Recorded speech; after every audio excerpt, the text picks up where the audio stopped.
In the shadowy realms between biblical scholarship and occult tradition lies a mysterious collection of texts known as the 7 Books of Moses.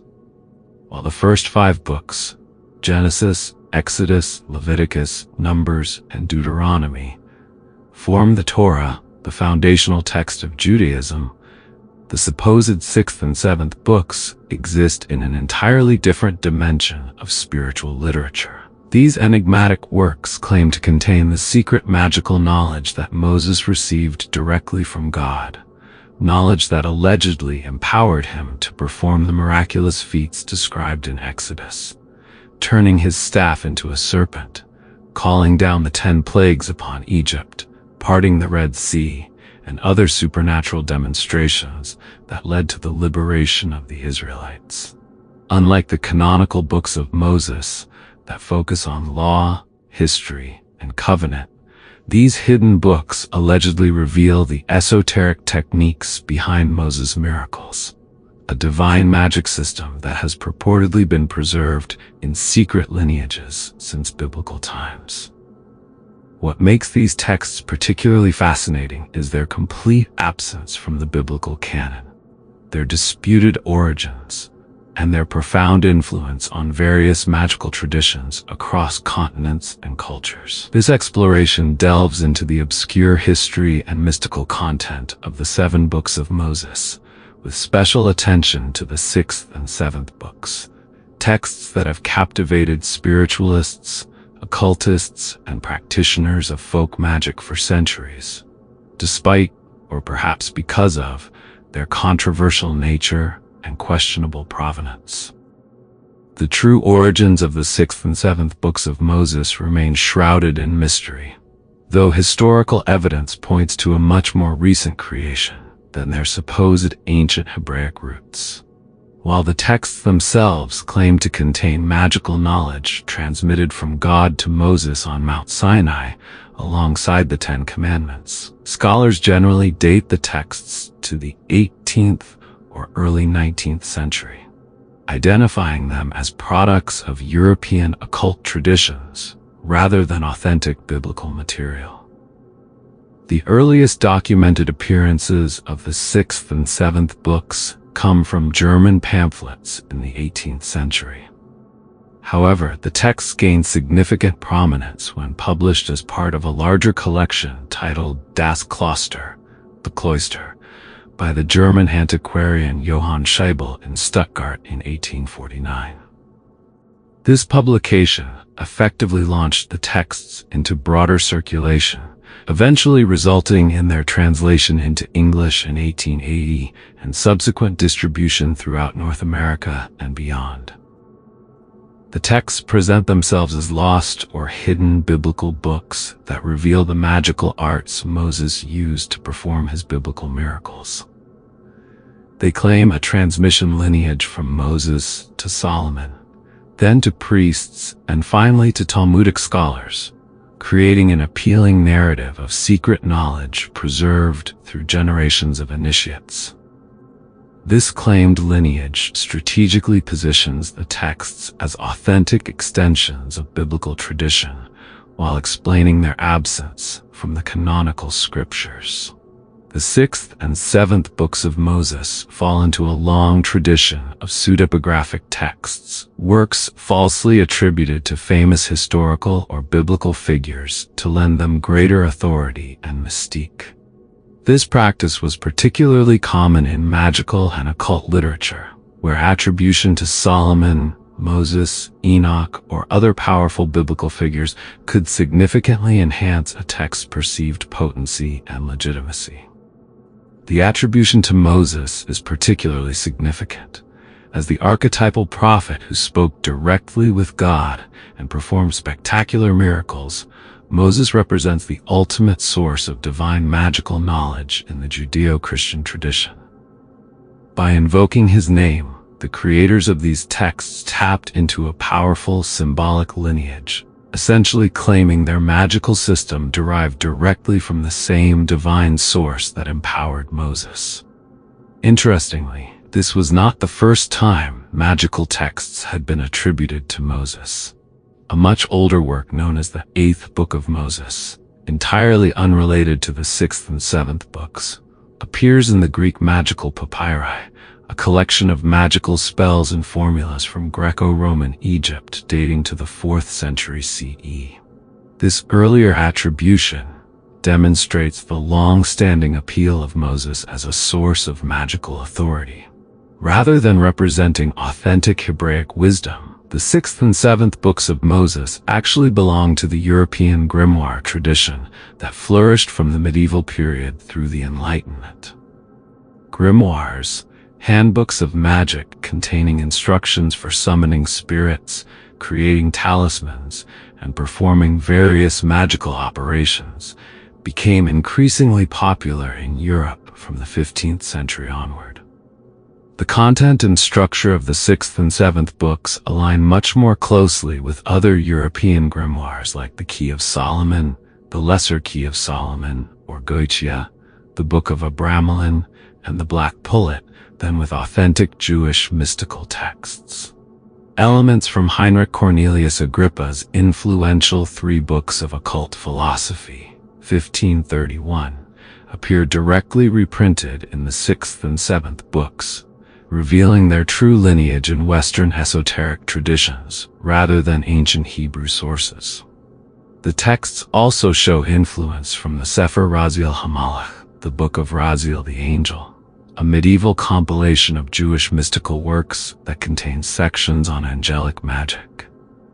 Specifically, elements of the 7 Semaphoras of Adam and 7 Semaphoras of Moses, found in the 7th book, appear to derive from the 7th book of earlier European copies of the Sefer Raziel. The emergence of the 6th and 7th books in 18th century Germany coincided with a period of significant transformation in European attitudes toward magic and the occult. The Enlightenment had brought rationalism and scientific thinking to the forefront of European intellectual life. Yet, paradoxically, this era also saw a resurgence of interest in esoteric knowledge and magical practices. Secret societies like the Freemasons and Rosicrucians flourished during this period, offering systems of symbolic knowledge and spiritual development that blended Enlightenment ideals with mystical traditions. Simultaneously, folk magical practices remained deeply embedded in rural European communities. The 6th and 7th books of Moses emerged at this cultural intersection, presenting themselves as ancient wisdom while incorporating elements of contemporary magical thinking. The texts appealed to those seeking magical power outside established religious institutions, offering direct access to divine forces through ritual formulas and symbolic diagrams. This democratization of magical knowledge aligned with broader Enlightenment principles of individual empowerment and direct access to knowledge, even as the content itself seemed to contradict Enlightenment rationalism. The printed texts of the 6th and 7th books of Moses combine several distinct elements: the purported biblical texts themselves, which are quite brief, explanatory essays on their history and use, and a collection of writings allegedly from various keepers of this magical tradition throughout history. This composite structure creates an impression of historical depth and scholarly legitimacy around what are essentially magical formulas and symbols. The core of the work consists of magical seals, symbolic diagrams often combining Hebrew letters, astrological symbols, and geometric patterns, accompanied by instructions for their use in various magical operations. These seals are presented as the visual keys to Moses' magical power, divine symbols that when properly activated can command spirits, influence natural forces, and produce supernatural effects. The text also contains numerous conjurations, ritual formulas for summoning and commanding spirits, that blend Hebrew divine names with Christian elements, revealing the syncretic nature of the work. Despite claims of Kabbalistic origins, authentic Jewish Kabbalah has little presence in the text. which instead draws heavily from Christian interpretations of Jewish mysticism and European magical traditions.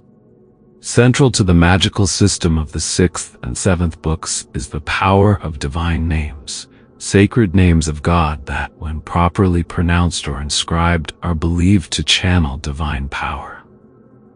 This concept does have authentic roots in Jewish mysticism, where the names of God are considered powerful and sacred, with the Tetragrammaton, Yehovah, being so holy that it is not pronounced. The 6th and 7th books expand this concept into an elaborate system of names, including variations of the Tetragrammaton and other divine appellations. The text presents the semaphoras, or skemhamphoras, variations of the 72-letter name of God, derived from 3 verses in Exodus, as particularly powerful magical tools. These names appear in the seals and conjurations throughout the text, serving as the primary channel for accessing divine power. However, the presentation of these names often reveals the European Christian origins of the text, rather than authentic Jewish traditions. Hebrew letters are sometimes misused or misunderstood, and Christian elements, including Trinitarian formulas and references to Jesus, appear in conjurations allegedly from ancient Hebrew sources, creating an anachronistic blend that betrays the text's true origins. Perhaps the most distinctive feature of the 6th and 7th books are the magical seals attributed to Moses. These intricate diagrams, numbered from the 1st through the 7th seal in each book, form the visual core of the magical system. Each seal corresponds to specific planetary forces, angelic beings, or aspects of divine power, and serves as a visual key for invoking these forces. The first table of the spirits of the air, for example, features Hebrew letters arranged in geometric patterns surrounded by divine names. The accompanying text explains that this seal, when properly consecrated and used in ritual, allows the magician to command aerial spirits. Similar tables exist for the spirits of water, earth, and fire, as well as for the 7 planetary forces. The seals blend elements from various magical traditions, Hebrew divine names, astrological symbols, and geometric patterns reminiscent of those found in other European grimoires.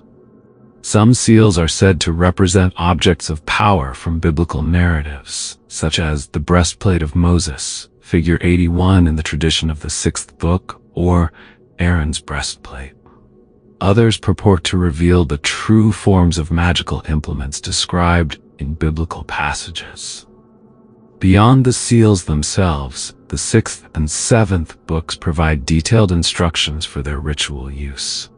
These instructions often involve elaborate preparations, creating the seals on specific materials, virgin parchment, metal plates, or cloth, using special inks, sometimes including exotic ingredients like the blood of white doves, and performing rituals at astrologically significant times.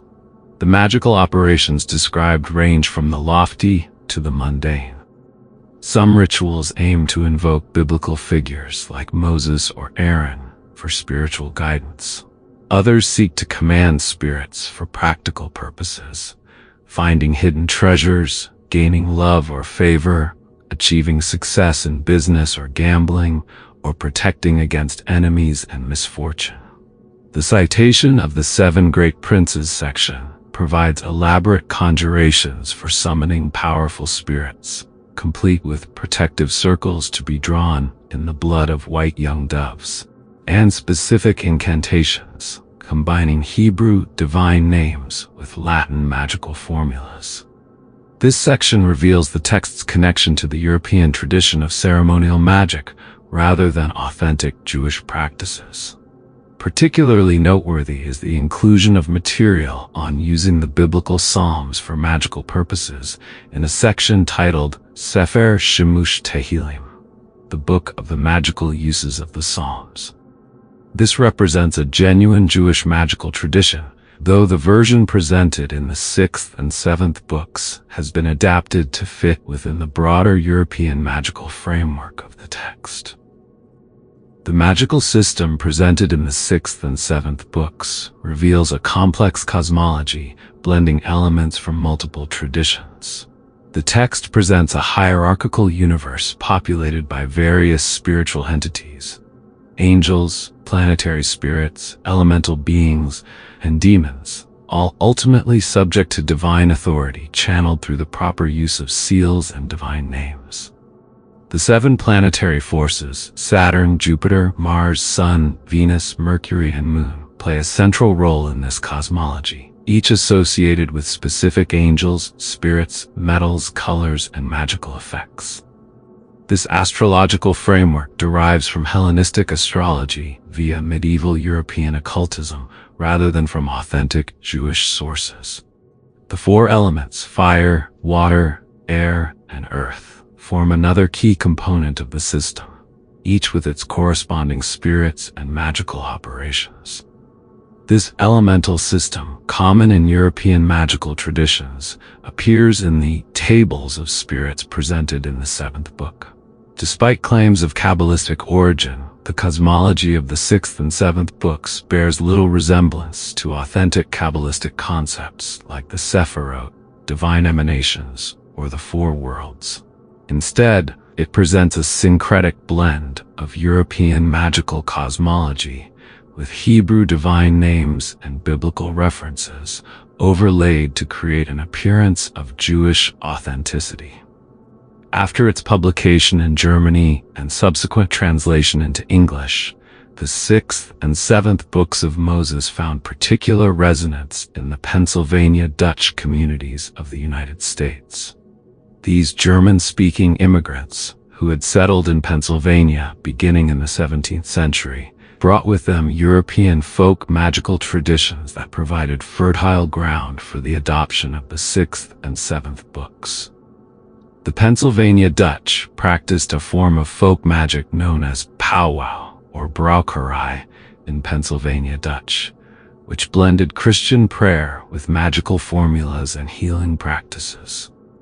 John George Homan's Powwows, or Long Lost Friend, published in 1820, had already established a tradition of German-American magical literature. The 6th and 7th books of Moses offered an expansion of this tradition with its elaborate seals and conjurations. Within these communities, the 6th and 7th books gained a reputation as particularly powerful but dangerous magical texts. Unlike the more benign healing practices found in Homan's work, the 6th and 7th books were associated with more ambitious magical operations, commanding spirits, finding treasures, and wielding supernatural power. Local hexmeisters, magical practitioners, incorporated elements from the books into their practice, though often with caution due to their perceived potency. The influence of the 6th and 7th books in Pennsylvania Dutch communities persisted well into the 20th century, with folklore collectors documenting their use as late as the 1950s and 1960s. Richard M. Dorson, in his 1972 work, Buying the Wind, Regional Folklore in the United States, includes accounts of the book's use in Appalachian communities with Pennsylvania Dutch influence.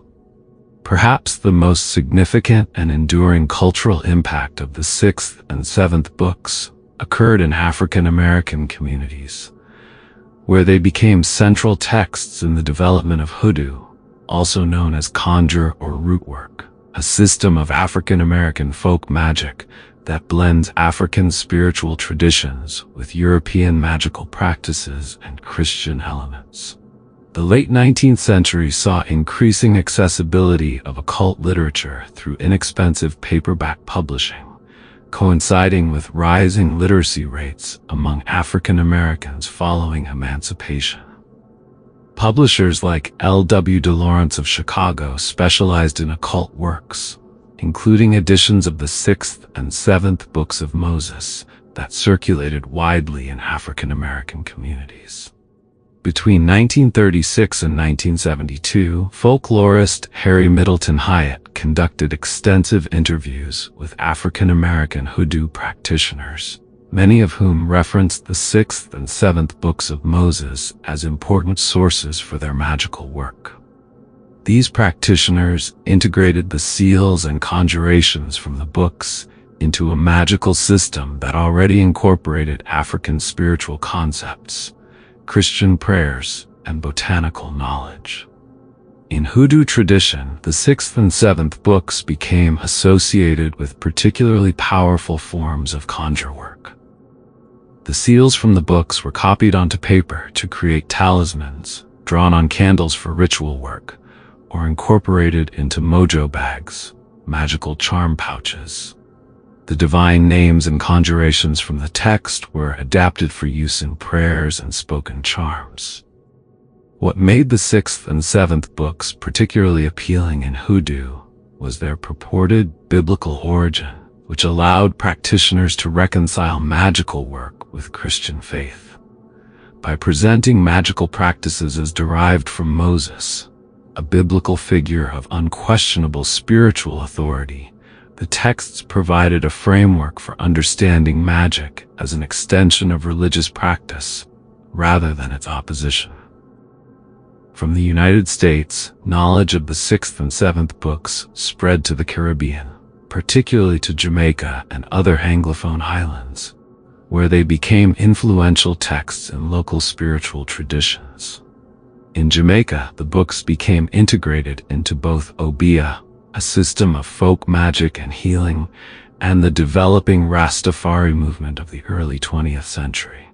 The influence of the books in Jamaica is evidenced by their mention in popular culture, including the 1963 song 6 and 7 Books of Moses by the influential musical group Toots and the Maytals.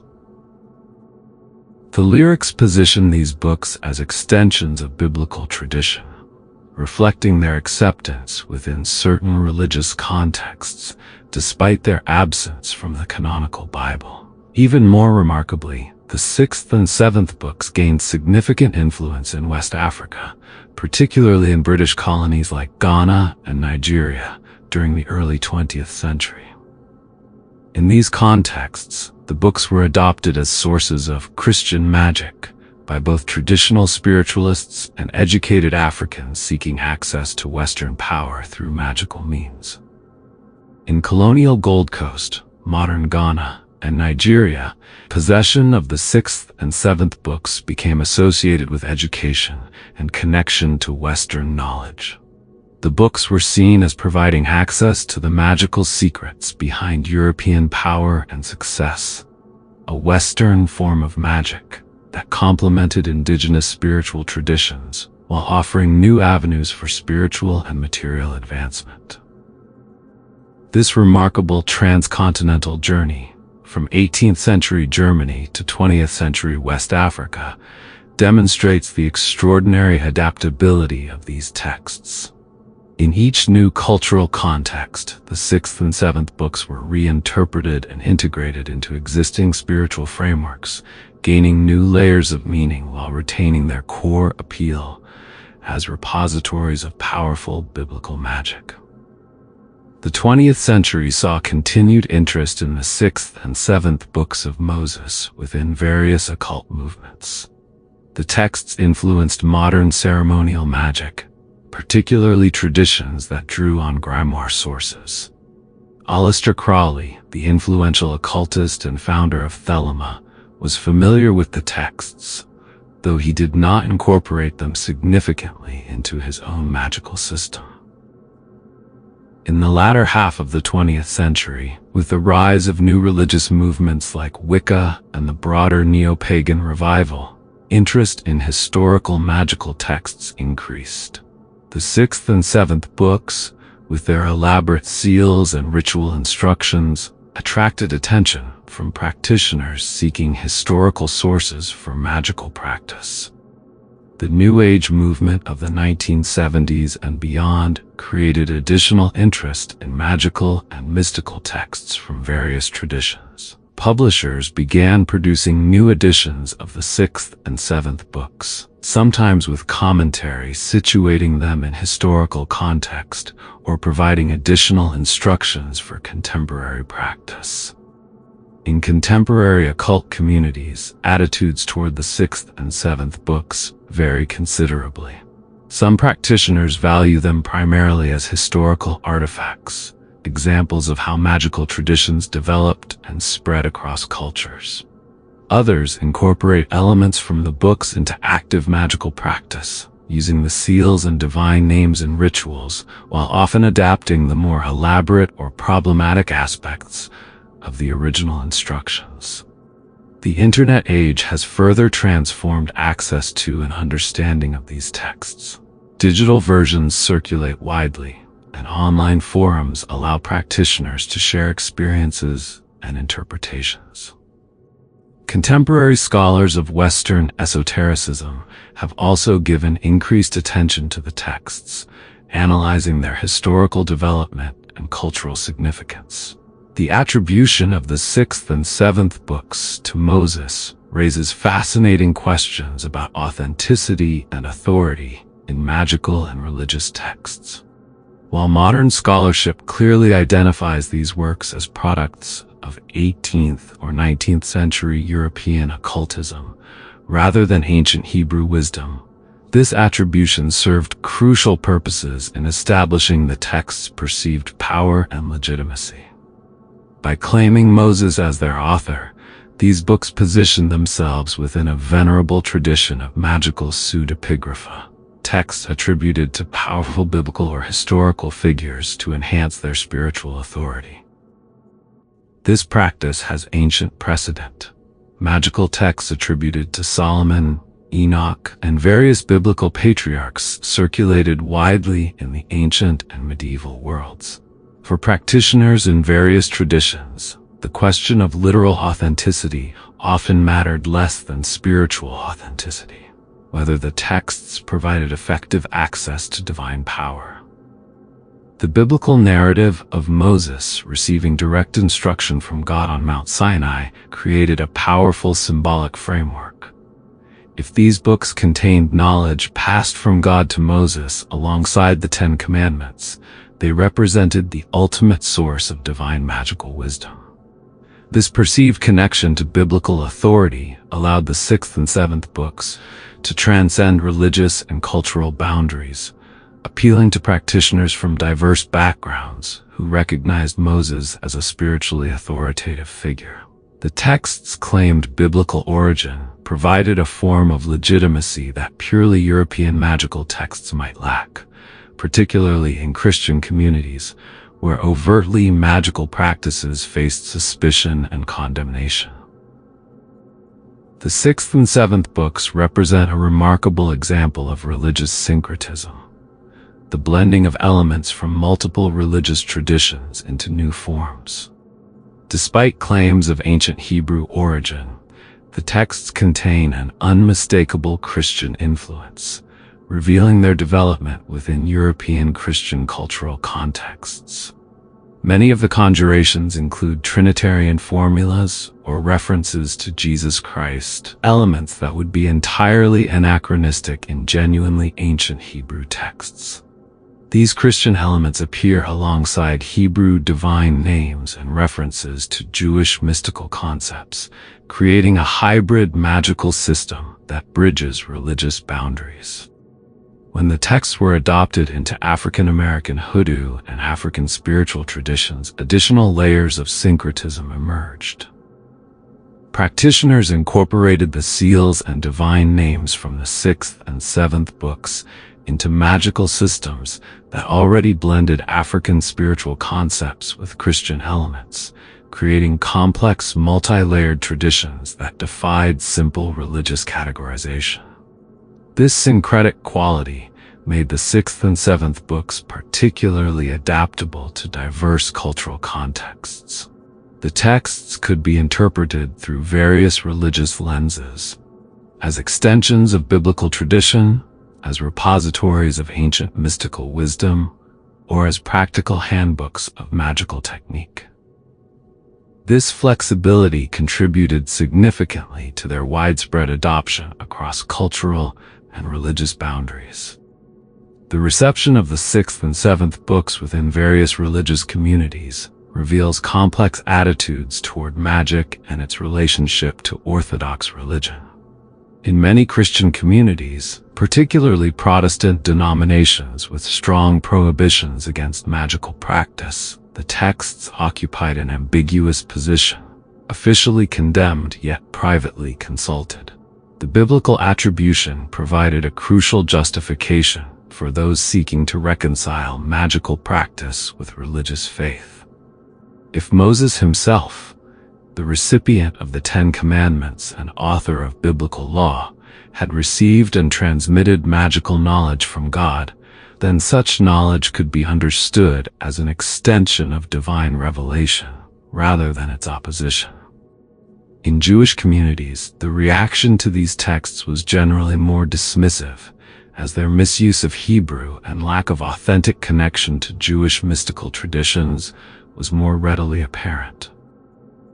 Authentic Jewish mystical traditions like Kabbalah developed along entirely different lines, focusing on theosophical contemplation and divine names, rather than the spirit conjurations and practical magic found in the sixth and seventh books.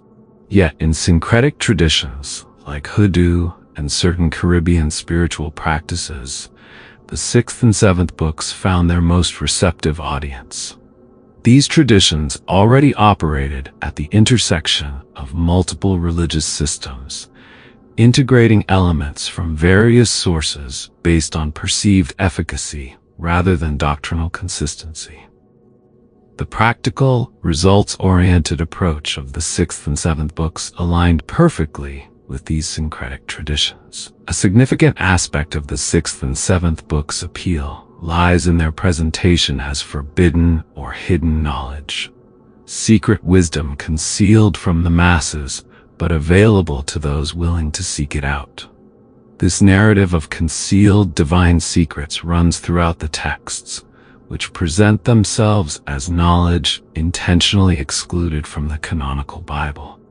The introduction to many editions explains that these texts contain the magical knowledge Moses used to perform his biblical miracles, knowledge deemed too powerful for general dissemination, and therefore transmitted through secret lineages. This framing taps into a persistent human fascination with hidden wisdom and the desire for access to knowledge beyond ordinary religious teaching.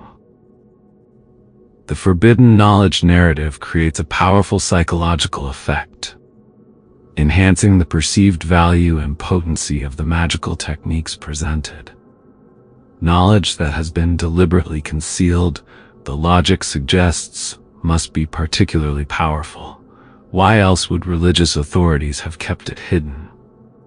This perception of accessing deliberately suppressed wisdom creates a sense of empowerment and special insight for practitioners. Additionally, the notion of secret biblical knowledge plays into broader cultural narratives about religious institutions concealing truth from believers. These narratives gained particular resonance in Protestant contexts, with their emphasis on direct access to biblical truth, and later in African American communities, where access to religious knowledge had historical connections to freedom and empowerment. Beyond their content, the physical books themselves acquired reputations as dangerous or powerful objects. In folk traditions surrounding the sixth and seventh books, the mere possession of the text was sometimes believed to confer magical power or spiritual protection. Conversely, improper use of the books was thought to bring misfortune or spiritual harm. Among Pennsylvania Dutch communities, the sixth and seventh books were often kept hidden in homes, wrapped in cloth, stored in attics, or placed on high shelves away from children's reach. This treatment reflected both reverence for the text's power and concern about their potential danger if misused or accessed by the unprepared. Similar beliefs emerged in African American communities, where the books gained reputations as particularly potent magical tools requiring proper respect and handling. Stories circulated about misfortunes befalling those who approached the books without proper spiritual preparation, or who used their power for malevolent purposes. These beliefs about the dangerous nature of magical books have ancient precedent. Medieval grimoires often included warnings about the spiritual dangers of magical practice, and traditions surrounding magical texts frequently emphasized the need for proper spiritual, moral, and ritual preparation before accessing their power. The sixth and seventh books exemplify a persistent tension in religious history between esoteric and exoteric approaches to spiritual knowledge. Exoteric religion consists of the public teachings, rituals, and doctrines accessible to all adherents. Esoteric traditions, conversely, claim to offer deeper levels of spiritual truth available only to initiates or those who have undergone specific preparation. By presenting themselves as esoteric extensions of biblical tradition, the sixth and seventh books positioned themselves within a long history of mystical and magical texts that claim to reveal the deeper truths behind exoteric religious teaching. This positioning appealed particularly to those seeking spiritual knowledge and power beyond what conventional religious institutions offered. The texts thus participated in a broader pattern of esoteric traditions developing alongside mainstream religions. Just as Kabbalah emerged as an esoteric tradition within Judaism and various mystical orders developed within Christianity, the sixth and seventh books offered an alternative pathway to spiritual knowledge, one that promised direct access to divine power through magical means. For practitioners in various traditions, these texts offered empowerment through access to knowledge, perceived as deliberately withheld by religious authorities. This was particularly significant in contexts where conventional religious power was associated with social and political dominance, such as African American communities under segregation or colonized populations in West Africa. The sixth and seventh books of Moses stand as remarkable examples of how magical texts can transcend their origins to influence diverse spiritual traditions across continents and centuries. From their emergence in 18th century Germany to their adoption in African American hoodoo, Jamaican spiritual traditions, and West African religious practices, these texts have demonstrated extraordinary cultural mobility and adaptability. Their enduring appeal stems from several factors: the powerful symbolic authority of Moses as a channel for divine knowledge, the detailed visual system of seals and magical diagrams that transcend language barriers, the practical orientation toward addressing everyday needs and desires, and the fundamental human fascination with hidden knowledge and magical power. While scholarly analysis clearly identifies these texts as products of European occultism rather than ancient Hebrew wisdom, their cultural and spiritual impact cannot be measured by standards of historical authenticity alone. For countless practitioners across different traditions, these books have provided frameworks for understanding and accessing spiritual power, tools for addressing practical needs, and connections to perceived biblical authority. The journey of the sixth and seventh books across cultural and religious boundaries reveals how magical and spiritual traditions developed through complex processes of borrowing, adaptation, and reinterpretation. Rather than representing pure or authentic traditions, most magical systems emerge through cultural exchange and syncretism. Processes clearly visible in how these texts have been received and utilized in different contexts.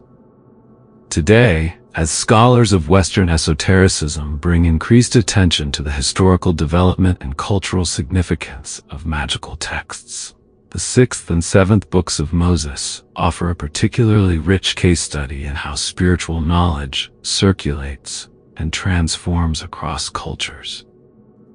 And for contemporary spiritual practitioners exploring these texts, they continue to represent a fascinating intersection of biblical tradition, magical practice, and the enduring human quest for divine power and wisdom. In the end, perhaps the most remarkable aspect of the 6th and 7th books is not their questionable claims of ancient authorship, but their demonstrated ability to inspire, empower, and transform the spiritual practices of diverse communities across centuries. As artifacts of human spiritual creativity and adaptation, they reveal the persistent human desire to access divine power through direct means, a desire that transcends cultural boundaries and continues to find expression in both traditional and emerging spiritual practices around the world.